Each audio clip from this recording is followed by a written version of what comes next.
محمد كما صليت على إبراهيم وعلى آل إبراهيم إنك حميد مجيد اللهم بارك على محمد وعلى آل محمد كما باركت على إبراهيم وعلى آل إبراهيم إنك حميد مجيد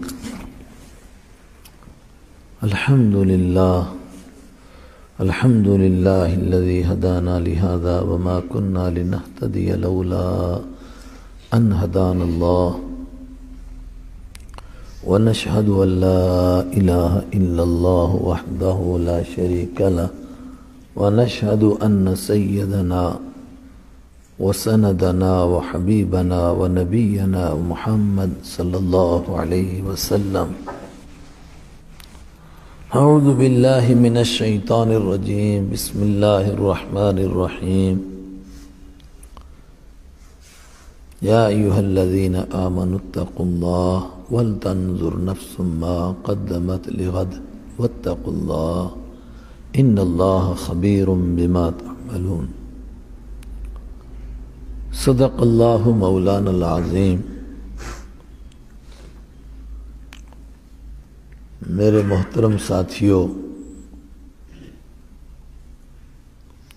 اللہ تعالیٰ کا احسان، اس کا کرم، اس کا فضل ہے کہ اس نے ہمیں اپنے گھر میں اس وقت میں جمع ہونے اور دین کی نسبت سے ملاقات کرنے، مذاکرہ کرنے کی توفیق عطا فرمائی۔ میں نے قرآن پاک کی یہ آیت آپ کے سامنے پڑھی ہے۔ انسان کی ہدایت کے لیے قرآن پاک کے بہت سارے مقام ایسے ہیں کہ بہت مختصر سی آیت اسی پر آدمی غور کرتا رہے تو اس کے لیے کافی ہو جائے۔ ان میں سے یہ بھی ایک آیت ہے۔ اللہ تعالیٰ نے ایمان والوں کو مخاطب کیا اور ان کا نام لے کر ان کو پکارا، یا ایھا الذین آمنو، اے وہ لوگوں جو ایمان لا چکے ہو، جو مان چکے ہو، اتقوا اللہ، اللہ سے ڈرو، اللہ کا تقوی اختیار کرو، اللہ کی نافرمانی کرنے سے بچو، گناہ کر کے اللہ کو ناراض کرنے سے بچو، اتقوا اللہ، اللہ سے ڈرو۔ اور ڈرنے کا مطلب کیا ہے، کیا کام کرنا ہے؟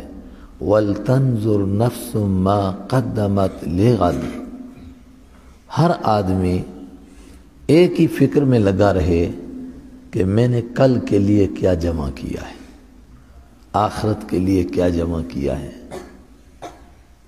ہر صبح کو اٹھے، رات پر غور کرے کہ پوری رات گزری، آج کی رات میں نے موت کے بعد جو زندگی آئے گی اس کے لیے کیا کیا ہے۔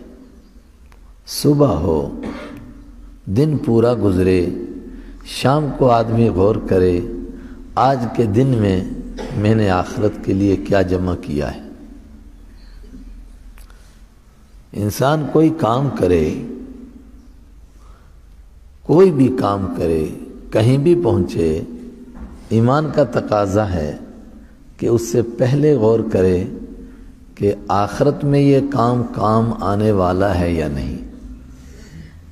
یہ دنیا تو فانی ہے، یہ تو ختم ہو جانی ہے، یہ تو پانی کا بلبلا ہے، یہ دھوکے کا گھر ہے، اس کو تو ختم ہو جانا ہے، اور ختم ہو رہی ہے، اور مسلسل ختم ہو رہی ہے اور ہو جائے گی۔ مسئلہ میرے اور آپ کے سامنے صرف آخرت کا ہے کہ وہاں جانا ہے، اللہ کی عدالت میں پیش ہونا ہے۔ ہم دیکھیں کہ وہاں کون سا کام آنے والا ہے۔ ہم اپنا گھر بناتے ہیں، دیکھتے ہیں کتنے کمرے بنانے ہیں، مہمان آ جائیں گے، بعض لوگ بچیوں والے ہوتے ہیں، وہ پھر دامادوں کے لیے الگ الگ کمرے بناتے ہیں، بیٹوں والے ہیں تو ہر بیٹے کے لیے الگ الگ کمرے بناتے ہیں۔ تھوڑا سا یہ بھی ایک خیال رہے کہ ان میں سے آخرت میں کون کام آنے والا ہے۔ اور جب ہم اس سوچ کے ساتھ چلیں گے کہ آخرت میں کام آنے والا کیا ہے؟ وَلْتَنْظُرْ نَفْسٌ مَا قَدَّمَتْ لِغَدْ، ہر جان یہ فکر کرے کہ اس نے کل کے لیے کیا بھیجا ہے۔ تو بہت سارے کام جو ہم سمجھ رہے ہیں کہ شاید ہم نے یہ کل کے لیے کیے ہیں، تو غور کرنے سے پتہ چلے گا وہ تو آج کے لیے ہیں، اس میں تو کل کا کوئی کھاتا ہی نہیں ہے۔ یہ آج کے لیے کام کیے ہم نے، کل کے نہیں کیے۔ برابر کے گاؤں میں ایک بڑی مسجد بنی، ابھی اترتے ایک صاحب بتا رہے تھے کہ یہ اس علاقے کی سب سے بڑی مسجد ہے، بلکہ اس ڈسٹرکٹ کی بڑی مسجد ہے، بلکہ 4 ڈسٹرکوں میں سب سے بڑی مسجد ہے۔ اگر اسی نیت سے بنی کہ بڑی مسجد بنے تو یہ تو کل کے لیے کام نہیں ہوا، یہ آج ہی کے لیے ہوا۔ لوگ کہیں گے ہاں بڑی مسجد بنی، ماشاءاللہ بہت اچھا ہوا، زبردست ہوا۔ قیامت کی نشانیوں میں سے ایک نشانی ہے کہ مسجدیں بڑی ہوں گی، نمازی چھوٹے ہوں گے، دکھانے کے لیے بنیں گی، فخر جتانے کے لیے بنیں گی۔ مسجدوں پر فخر کیا جائے گا، ہمارے یہاں ایسی خوبصورت مسجد ہے، اس کے مینارے کے اوپر 4 کلو سونا چڑھا ہوا ہے۔ تو وہ سونا کیا کریں گے 4 کلو پر؟ وہاں کبوتر بیٹ کریں گے اور کیا کریں گے؟ تو اس کا آخرت میں کچھ ملے گا؟ اگر آخرت میں کچھ ملنے والا نہیں ہے۔ اور بہت سارے کام جو ہم کرتے ہیں لیکن ہمارے ذہن میں ان کی اہمیت نہیں ہوتی ہے کہ یہ آخرت میں کام آنے والے ہیں۔ جب اس طور پر غور کریں گے کہ ہم کوئی کام کریں جو آخرت میں کام آئے، تو بہت سارے کام ایسے نظر آئیں گے کہ جن کو ہم نے چھوٹا سمجھا تھا، حالانکہ وہ کام بہت بڑے تھے۔ بظاہر بڑی چھوٹی سی بات تھی، لیکن وہ تو آخرت میں بہت کام آنے والی تھی۔ کوئی ٹوٹا ہوا دل آدمی، کوئی پریشان آدمی، کوئی مصیبت کا مارا ہوا آدمی آپ کے پاس آ گیا، آپ اس کو کچھ دے نہیں سکتے، کچھ مدد نہیں کر سکتے، آپ نے اس سے پیار سے بات کر لی، محبت سے بات کی، آپ نے کہا کوئی بات نہیں، جیسا آپ کا حال ہے میرا بھی وہی حال ہے، دونوں برابر ہیں اس میدان میں۔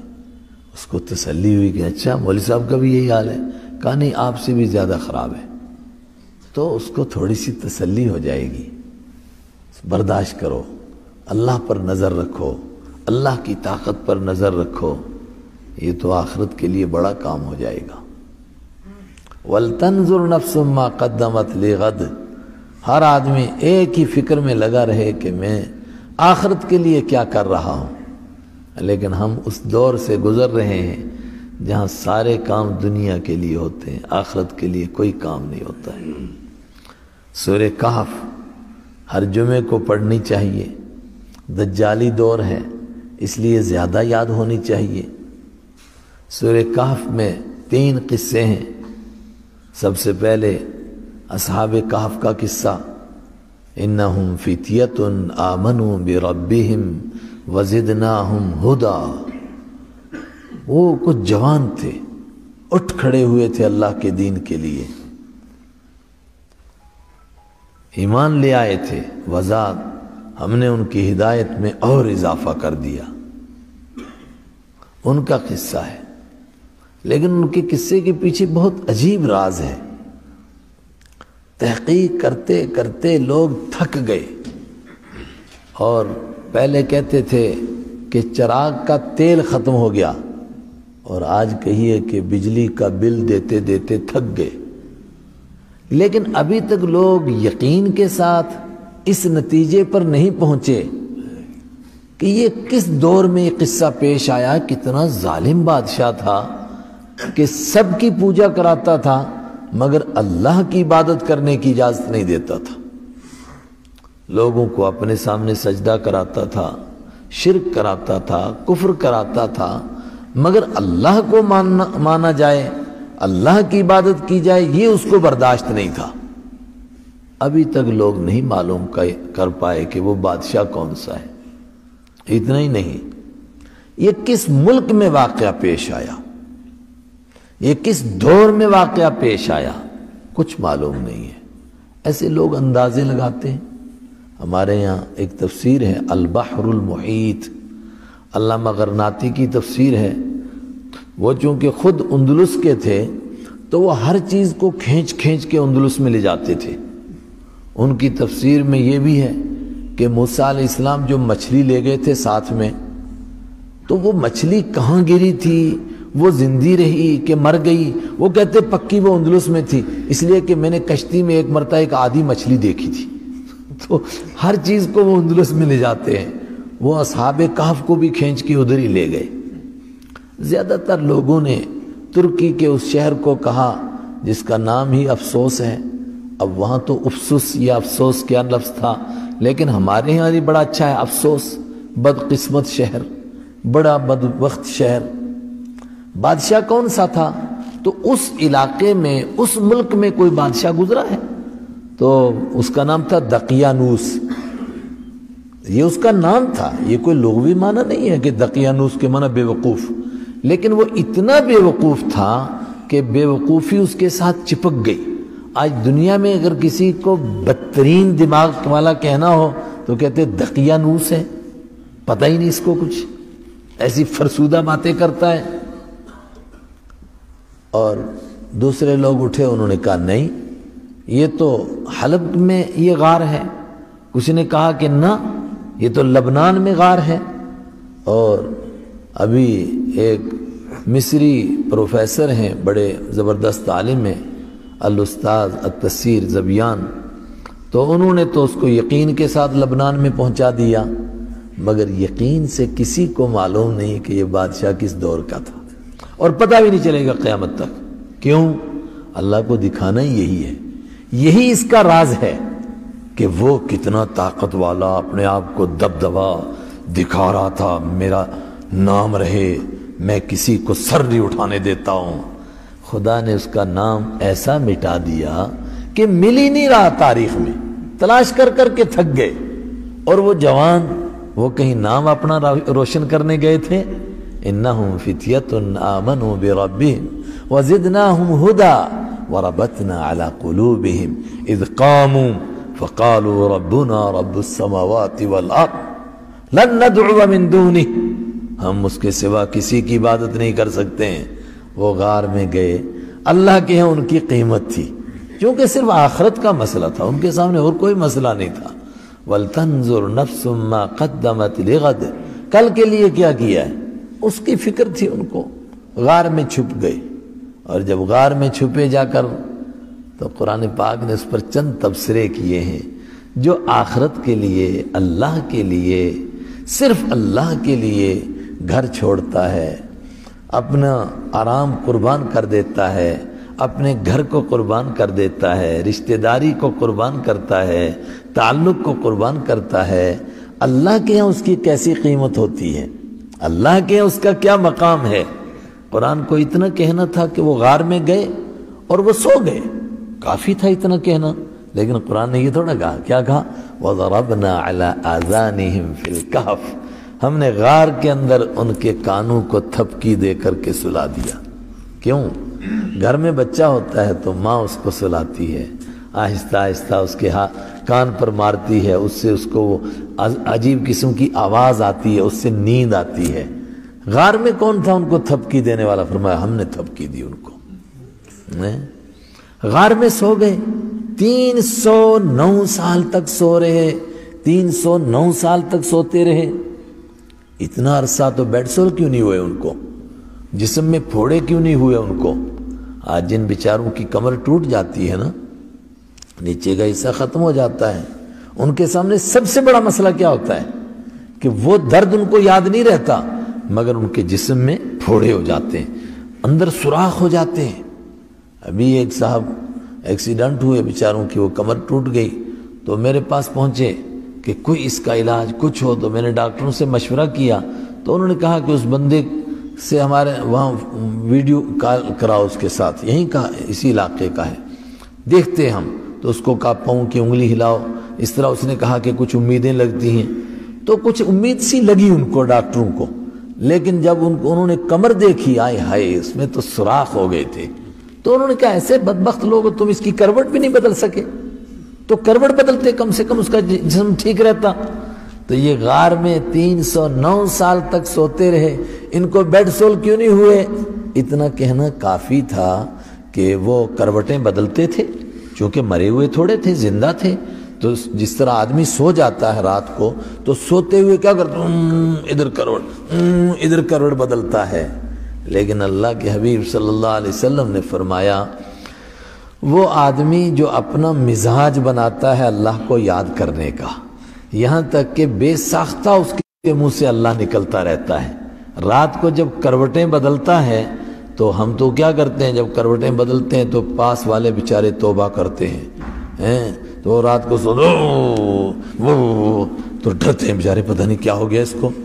لیکن فرمایا جو اللہ کا بندہ کروٹیں بدلتے ہوئے لا الہ الا اللہ سبحان اللہ الحمدللہ یہ کہتا رہتا ہے تو اللہ کو اس کے اس ذکر کے اوپر ایسا رشک آتا ہے کہ فرشتوں کے سامنے پروردگار بطور رشک اس کا تذکرہ کرتا ہے کہ یہ آدم کا بیٹا ہے، تم کہہ رہے تھے یہ دنیا میں جا کر قتل و غارت کرے گا، یہ تو سوتا ہوا بھی مجھے نہیں بھولتا ہے، کروٹیں بدلتا ہے تب بھی میرا نام لیتا ہے۔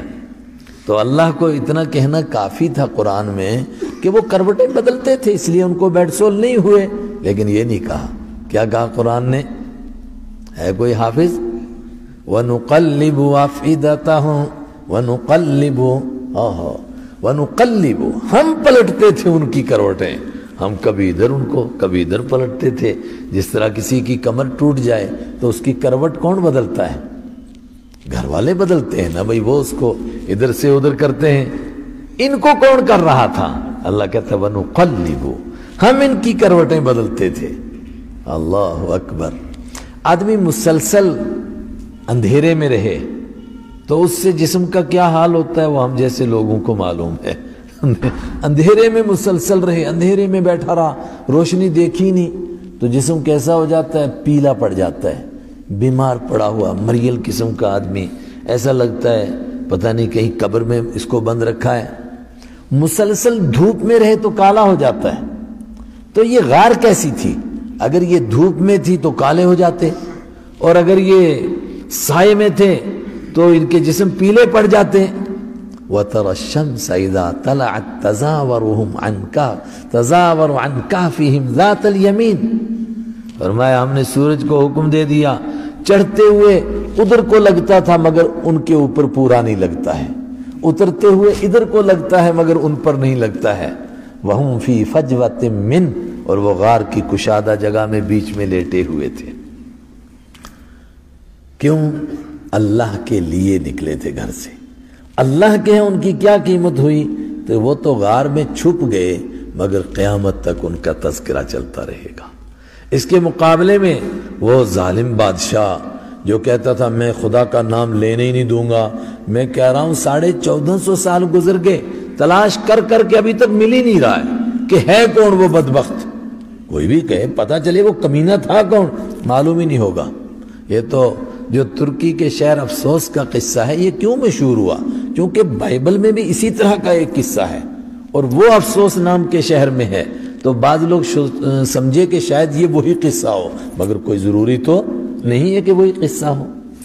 یہ پیش ہوا، اس کے بعد وہ حضرت خضر کا قصہ پیش ہوا، پھر ذوالقرنین کا قصہ پیش ہوا، تو وہ تفصیلی بات ہو جائے گی۔ اس کے آخر میں اللہ نے ایک بات کہی، هل انبئکم بالاخسرین اعمالا، کیا میں بتاؤں سب سے زیادہ نقصان والے لوگ کون ہیں، برباد ہونے والے؟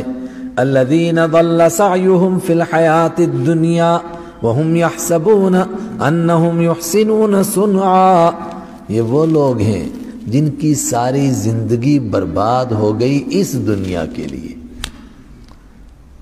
نرسری سے لے کر کے پی جی تک اور اس کے بعد پی ایچ ڈی اور پھر پوسٹ ڈاکٹریٹ تک، سارا کا سارا کس کے لیے تھا؟ اس زندگی کے لیے۔ مرنے کے لیے کہا وہ تو جب مریں گے تب دیکھ لیں گے، تب کیا دیکھے گا، وہاں کے لیے سوچا ہی نہیں کبھی۔ یہ سب سے بڑا برباد ہونے والا طبقہ۔ وَهُمْ يَحْسَبُونَ أَنَّهُمْ يُحْسِنُونَ صُنْعًا، اور وہ یہ سمجھتے رہے مرتے دم تک کہ ہم کوئی بڑا اچھا کام کر رہے ہیں۔ ہائے ہائے، مرتے دم تک سوچتے ہیں کہ ہم اچھا کام کر رہے ہیں، حالانکہ یہ سب سے بڑے برباد طبقہ ہے۔ اور میرے ساتھیوں، وہ لوگ جو ظاہر میں لگتا ہے کہ صرف آخرت کے لیے کر رہے ہیں، صرف آخرت کے لیے، یہ تو بس وَلْتَنْظُرْ نَفْسٌ مَّا قَدَّمَتْ لِغَدٍ کی تفسیر ہے جی، کہ کل کیا ہوگا، ہر وقت میں اسی کی فکر میں رہتے ہیں۔ لیکن حضور نے فرمایا قیامت سے پہلے سود عام ہوگا، یہاں تک کہ جو نہیں کھانا چاہے گا اس کو بھی دھواں ضرور لگے گا۔ تو جو کہتے ہیں نا ہم صرف آخرت کے لیے کر رہے ہیں، جب ساری قوم لنگوٹا کس کے دوڑ پڑی دنیا کی طرف تو وہ دھواں ان کو نہیں لگے گا کیا؟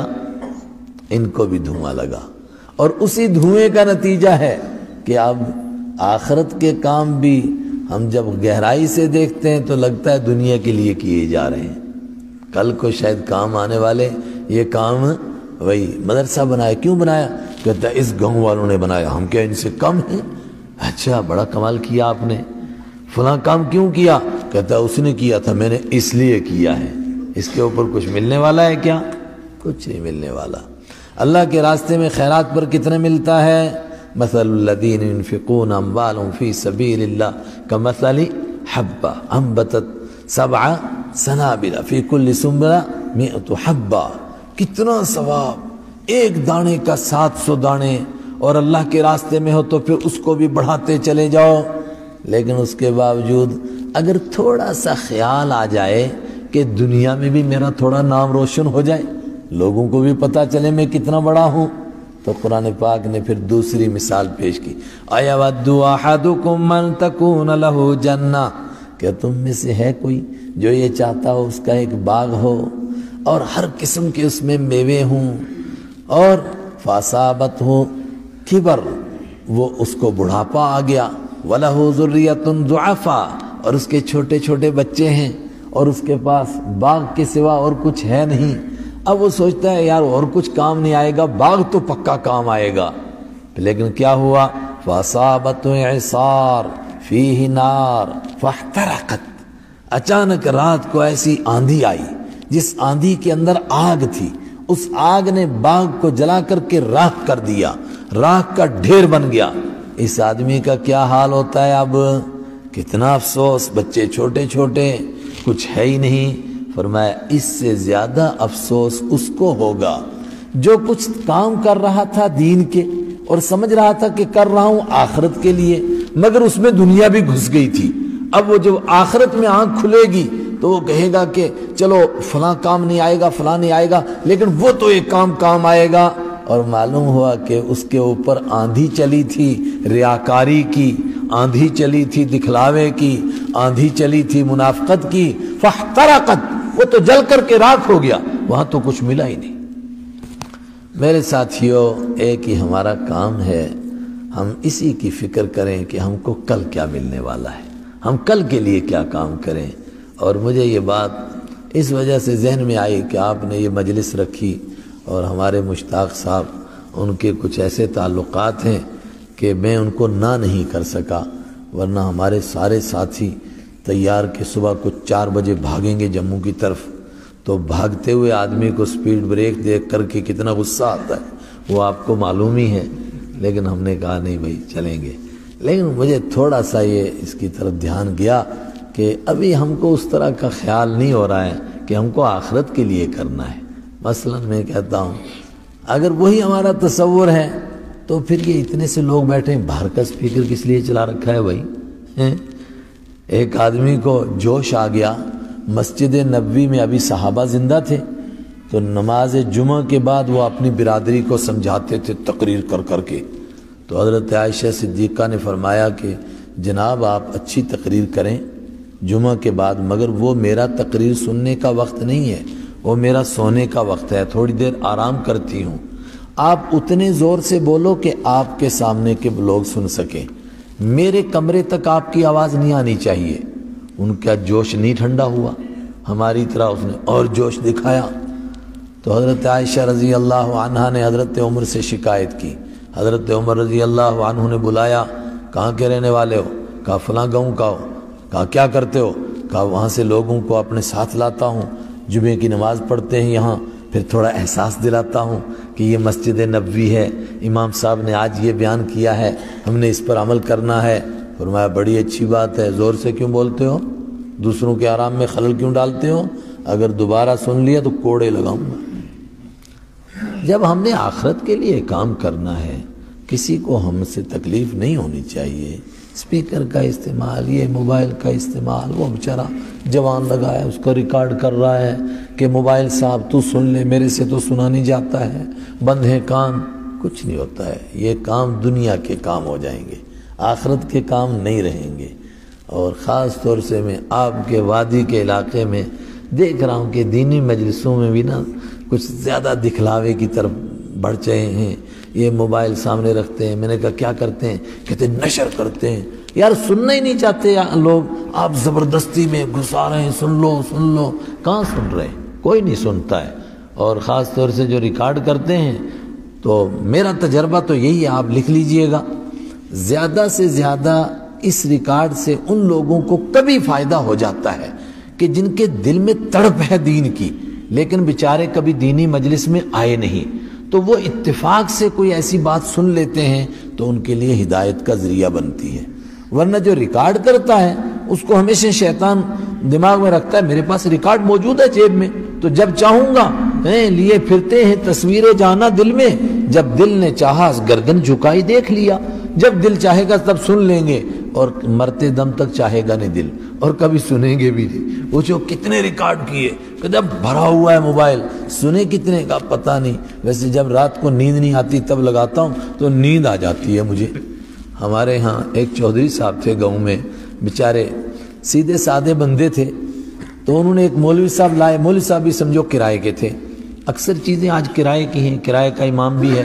کرائے کا امام کیسا ہوتا ہے؟ پیچھے سے مقتدی کہتے ہیں، جب اپنی مرضی سے فارغ ہوئے آمین، امام صاحب کہتے ہیں جی جناب آمین، ابھی شروع کرتا ہوں، غلطی ہو گئی۔ یار تو امام ہے کہ مقتدی ہے؟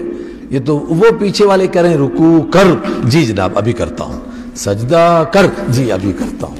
تو وہ چودھری صاحب کیا کرتے تھے، مولوی کو کہتے تھے مولوی صاحب کوئی تقریر سناؤ، مجھے نیند آئے۔ جب چودھری خراٹے لینے لگتا تھا نا تب تک بیچارہ وہ سناتا رہتا تھا۔ جب اس کو خراٹے آتے تھے تو پھر مولوی صاحب جاتے تھے وہاں سے، پیسے لیے تھے تو وہ پیسوں کی وجہ سے تنخواہ کا حساب دے رہے تھے بیچارے۔ تو یہی حال ہو جاتا ہے۔ پھر دینی مجلسیں ہیں، ہماری فکر صرف ہر کام پر یہ ہونی چاہیے ہم کو اس پہ آخرت پہ کیا ملے گا، اور وہ کون سا کام ہے جس کی وجہ سے ہماری آخرت برباد ہو جائے گی۔ اور سب سے بڑی بات کہ ہم اچھا کام کریں تو اس کے بعد کوئی ایسا کام نہ ہو جائے کہ جس سے ہماری نمازیں بھی برباد ہو جائیں، روزے بھی برباد ہو جائیں، زکوٰۃ بھی برباد ہو جائے۔ اور آج ہو ایسا ہی رہا ہے، ایسا ہی ہو رہا ہے، ایک دوسرے کی غیبت، ایک دوسرے کی چغلی، جماعتوں کی غیبت ہے نا، مطلب جماعتوں سے مراد الگ الگ چھوٹے چھوٹے ٹکڑے بن گئے ہمارے۔ یہ اس کو یار تم سے نہیں پوچھیں گے کہ کون کیا کر رہا ہے، ہمارا ہی پوچھا جائے گا کہ تم نے کیا کیا ہے۔ وہاں دوسروں کے لیے نہیں پوچھیں گے کہ جناب آپ تھے وہاں، فلانی جماعت نے کیا کام کیا، فلانی تنظیم نے کیا کام کیا، نہیں، ہم سے ہمارا ہی پوچھیں گے۔ وَلْتَنْظُرْ نَفْسٌ مَا قَدَّمَتْ لِغَدٍ وَاتَّقُوا اللَّهَ۔ اے ایمان والو، پھر کہتا ہوں ڈرو اللہ سے، ایک ہی آیت میں 2 مرتبہ، یا ایھا الذین آمنوا اتقوا اللہ، اے ایمان والو اللہ سے ڈرو، وَلْتَنْظُرْ نَفْسٌ مَا قَدَّمَتْ لِغَدٍ، اور ہر جان، ہر انسان اسی فکر میں رہے کہ اس نے کل کے لیے کیا بھیجا ہے۔ کل کے لیے سمجھے؟ کس کے لیے؟ تو کل کا مطلب کہ یہ ساری دنیا جو ہے یہ پوری مل کر کے کیا بنی؟ آج بنی، اور اس کے بعد جو آئے گا وہ کیا ہے؟ وہ کل ہے۔ پتہ چلا وہ جو ظفر نے کہا تھا نا، کہہ دو ان حسرتوں سے کہیں اور جا بسیں، اتنی جگہ کہاں ہے دل داغدار میں، عمر دراز مانگ کر لائے تھے 4 دن، 2 کٹ گئے آرزو میں، 2 انتظار میں، نہیں جناب غلطی ہو گئی، عمر دراز مانگ کر لائے تھے 1 دن، یہ سارا ایک ہی دن بنا تھا، آگے جو ہے وہ کیا ہے؟ وہ کل ہے۔ واتقوا اللہ، پھر دوبارہ اللہ سے ڈرو، کیوں؟ ان اللہ خبیر بما تعملون، اس لیے ڈرو کہ تم ہر وقت اللہ کے کیمرے کے سامنے رہتے ہو، خبیر، پوری خبر رکھتا ہے، بما تعملون، جو کچھ تم کرتے ہو، جو تمہارے کام ہیں۔ کبھی اکثر وہ چوکوں پر لکھا ہوتا ہے، سڑکوں پر لکھا ہوتا ہے، اس کے کنارے پر نا آپ کیمرے کی نگاہ میں ہیں، آپ کیمرے کی آنکھ کے سامنے ہیں، تو آدمی گھبراتا ہے، پتہ نہیں کیا کیمرہ نوٹ کر رہا ہے، ادھر سے دیکھ رہا ہے کیا کام ہو رہا ہے، تو مسلسل وہ ریکارڈ ہو رہا ہے۔ ایک دفعہ پولیس والوں نے کچھ چور پکڑ لیے، تو میرا ایک جاننے والا تھا، اس نے اس میں ایک بات بتائی تو بڑا ڈر گیا میں اس سے۔ وہ چور بھی بڑے زبردست تھے، تو وہ ہمارے ادھر کے علاقے کی بات ہے، وہ بیچارے تھے ان پڑھ مگر بڑے صحت مند، تو وہ گئے اے ٹی ایم کو چوری کرنے۔ اب ان کو پتہ نہیں کہ اے ٹی ایم کھلتا ہے ہی نہیں، تو خیر انہوں نے پلان بنایا، تو اے ٹی ایم کو اٹھا کر لے آئے، اس کو اکھاڑ لیا نیچے سے، اس کو ٹاٹا موبائل میں لاد لیا، لیکن ان سے کھلا نہیں پھر وہ لاسٹ میں بھی، تو ملا کچھ نہیں ان کو۔ اب ہوا کیا جو مجھے آپ کو بتانا ہے، صحت کیسی ان کی۔ وہ جو ہوتا ہے نا اس کا گارڈ وہاں، وہ بیچارہ نیپالی، اس کو بولتے ہیں بہادر، لیکن ہوتا ہے بیچارہ کمزور۔ تو ایک بندہ گیا ہے اس کے پاس ایسے کر کے نا، تو وہ بہادر ادھر دیکھ رہا تھا، ایسے کیا اور یوں بغل میں دبا لیا جیسے آپ نا کبوتر کو پکڑ کے چھپا لیتے ہیں۔ وہ اس نے آہ بھی نہیں کی، چیخ بھی نہیں، کچھ نہیں، بس اس کو بغل میں دبا لیا۔ تو اس کو کہا کہ بھائی تم لوگ کام کر لو، اور اس کو کہا چپ بیٹھ جاؤ، کچھ نہیں، وہ بیچارہ بغل میں۔ لیکن مجھے جو آپ کو بتانا ہے وہ کیا ہے، وہ سی سی کیمرے لگے ہوئے تھے، وہ سب کچھ یہ دیکھ رہے تھے۔ اب وہ کیمرے کے قریب آ کر نا اپنا منہ چھپاتے ہیں، لیکن کیمرے نے تو دیکھ لیا، اب چھپانے سے کیا فائدہ۔ اچھا وہ لائٹ گل کرتے، ان کو نہیں پتا کہ یہ اندھیرے میں بھی دیکھتا ہے بدبخت، وہ تو سب کچھ ریکارڈ کر رہا ہے اور وہ چھپا رہے اپنے آپ کو۔ تو یہ کہ انسپیکٹر میرے جاننے والے تھے، تو انہوں نے مجھے وہ دکھایا۔ میں زندگی میں کسی چیز سے اتنا نہیں ڈرا جتنا اس سے ڈرا۔ ہائے ہائے، ہم سب کو اسی طرح ریکارڈ کیا جا رہا ہے، ہم اپنے منہ چھپاتے ہیں، خدا کو پتہ ہی نہیں چلا۔ ہم اس کیمرے کے سامنے ہیں جس سے کوئی چیز چھپ نہیں سکتی۔ ان اللہ خبیر بما تعملون، تم جو کرتے ہو سب اللہ کو معلوم ہے۔ اللہ مجھے بھی اور آپ کو بھی آخرت کی فکر کرنے کی توفیق عطا فرمائے۔ اللہم صلی علی محمد النبی الامی وعلی آلہ وسلم تسلیما۔ یا اللہ انت اللہ لا شریک لک مالک الملک۔ اس مجلس کو قبول فرما لیجئے۔ جو لوگ یہاں پر آئے ہیں اور جنہوں نے اس کے لیے انتظام کیا، ان کی اس محنت کو اپنے در میں کام آنے والی چیز بنا دیجئے۔ اس کو ہماری مغفرت کا ذریعہ بنا، بخشش کا ذریعہ بنا۔ جو باتیں کہی گئیں ان میں جو غلط بات ہے وہ ہمارے ذہنوں سے ہی نکال دے، اور جو صحیح باتیں کہی گئیں ان پر ہم کو عمل کرنے کی توفیق عطا فرما۔ اور یہ اس علاقے کی سب سے بڑی مسجد ہے، تو اس کو مثالی مسجد بنا دے، اس میں وہ کام ہو جائیں جو آپ کے حبیب حضرت محمد عربی صلی اللہ علیہ وسلم کی مسجد میں ہوتے تھے، جو تیاری مسجد نبوی میں ہوتی تھی، جو ایمان بنایا جاتا تھا، جو اعمال کی مشق ہو رہی تھی۔ مالک الملک وہ سارے کام اس مسجد کو نصیب فرما، اور اس مسجد کو اس پورے علاقے کے لیے مثالی مسجد بنا دے، تاکہ دوسرے بھی ویسے عمل کرنے والے بن جائیں۔ مالک الملک ہم اجنبی قسم کے لوگ، پردیسی لوگ، اچانک ہماری ملاقات ہو گئی، تو جس طرح تو نے یہاں ملاقات نصیب فرمائی، تو اسی طرح محشر کے میدان میں ملاقات نصیب فرما، اپنے عرش کے سائے میں ملاقات نصیب فرما، اپنے حبیب کے حوض کوثر پر ملاقات نصیب فرما، ان کے پڑوس میں جنت میں گھر نصیب فرما، وہاں ہمیں ملاقاتیں نصیب فرما۔ وصلی اللہ تعالی علیہ وعلی آلہ واصحابہ اجمعین برحمتک یا